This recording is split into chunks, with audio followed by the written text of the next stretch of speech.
We are following a huge corruption scandal today. It's one that first broke with ABC News journalists reporting that the president of the United States wants to seize over $1 billion in your tax money. Wants to seize over $1 billion in your tax money and give it to convicts, to people who attacked police, to people who have been convicted of violent crimes potentially or other partisan crimes. We have never seen anything like this in our nation's history. And if you're watching and say, oh, there's the news again telling me we're in unprecedented times. Well, yes, we are. The nature of the Watergate crimes, which ultimately expelled Nixon from office, changed our entire approach to political corruption, passed the campaign finance regime, those involved, compared to this, small sums of money and relatively minor, largely non-violent political, quote, dirty tricks, they called them then. Here, we're talking about funding the people who battered police, tried to assassinate public officials, including Republicans. They openly admitted to it, and were convicted of, in some cases, sedition against the United States. Now I'll show you that headline, over $1 billion for what they call a fund to those people. Now, this comes after a ploy. And I say that because, as we reported on this last week, these two things are not very related. But this is a classic Trump trick, and I will always level with you about what we're witnessing.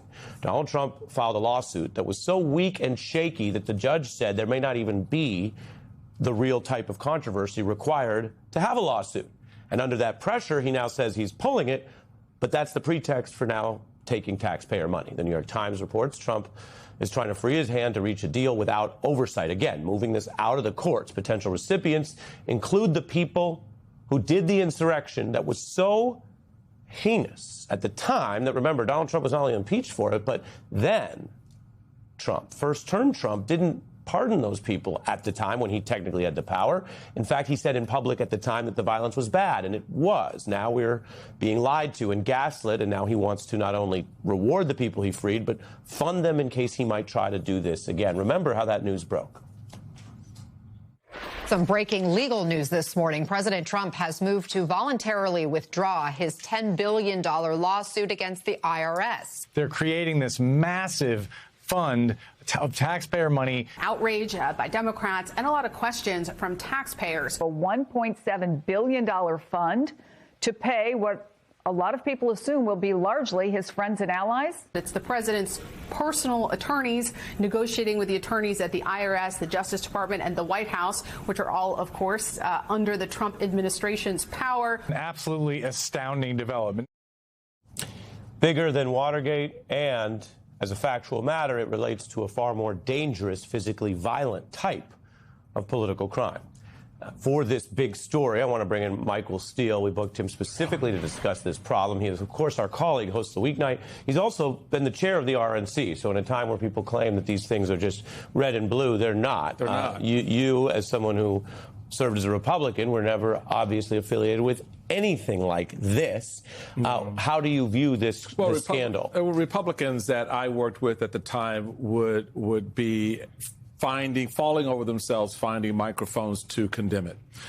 Certainly, if Barack Obama or Joe Biden came out and said, I want to create $1 billion fund for people that crimed here in America and just give it to them, they'd lose their you-know-what.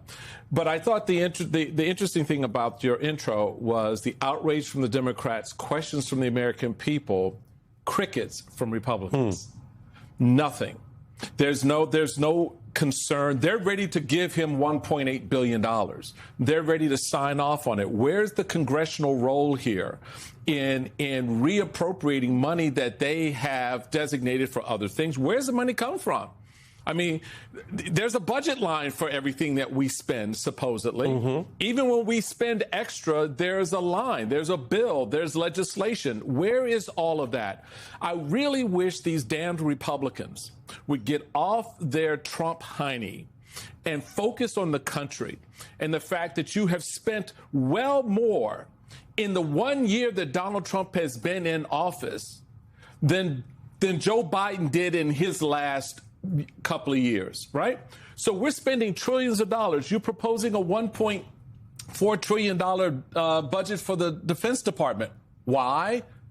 We're at a war that Donald Trump created spending hundreds of billions of dollars a day. So all these Republicans who beat the hell out of Democrats for years over the spending, the big government programs, all of the waste, fraud, and abuse. Y'all heard that term before, right?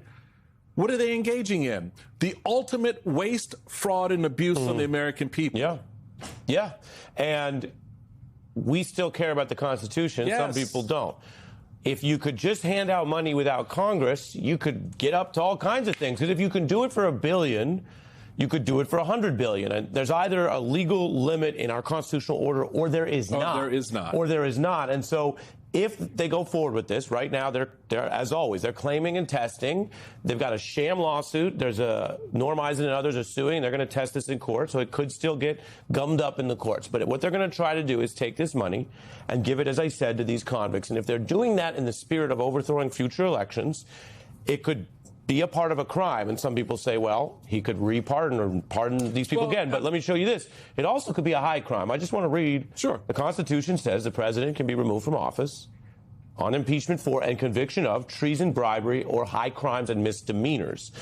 Is this something that you think a serious Congress would take seriously as potentially impeachable if the money goes to convicts? A serious Congress would. I'm not hanging my hat on that hook. Yeah. I appreciate the constitutional principle and the norm that it tries to establish, but that requires a branch of government that's willing to engage.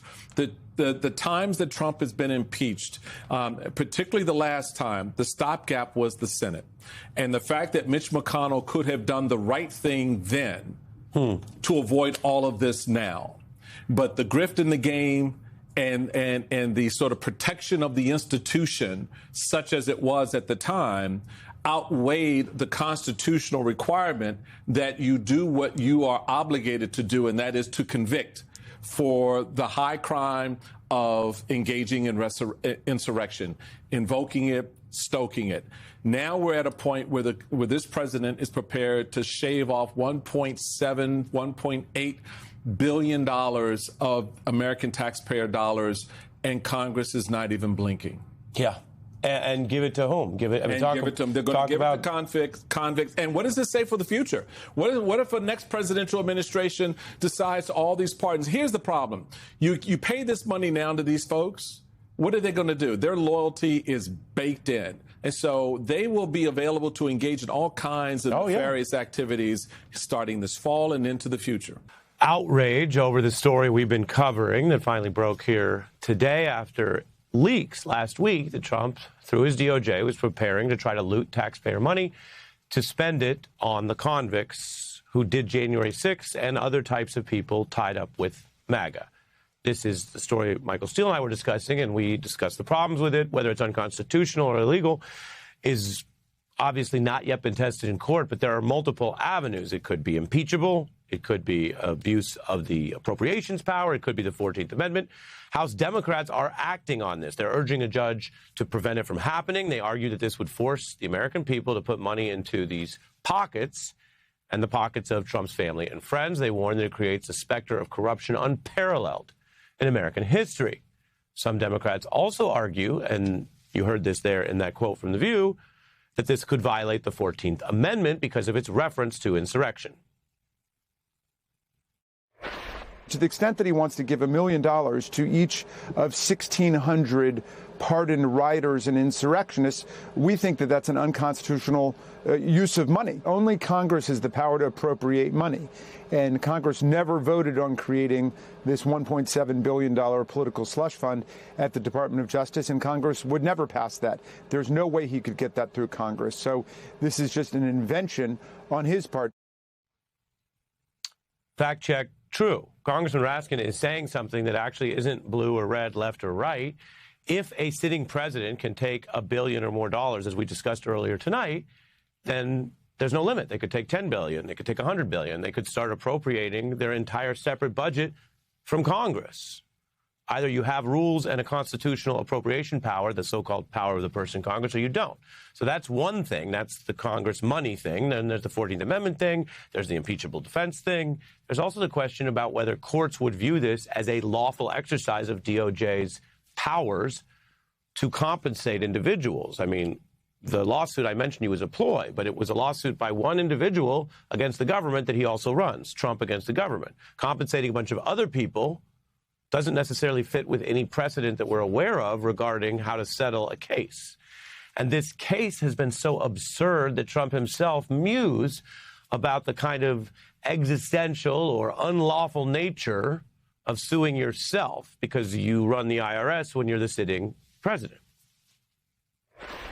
You're suing the IRS. Talk a little bit about what it's like to be on both sides of a lawsuit. It's very interesting. I have another one where, I've virtually won the Mar-a-Lago break-in suit. And, I have to work out some kind of a settlement. I'm supposed to work out a settlement with myself. Now, with the country, it's interesting because I'm the one that makes the decision, right? And, that decision would have to go across my desk. And it's awfully strange to make a decision where I'm paying myself. In other words, did you ever have one of those cases where you have to decide how much you're paying yourself in damages? No, people don't have those cases because it's a conflict, it's self-dealing, it is, according to many experts, corrupt. Former U.S. Attorney and MS Now legal analyst Joyce Vance is here. Joyce, we talked about the outrage of this, the problem of inciting political violence.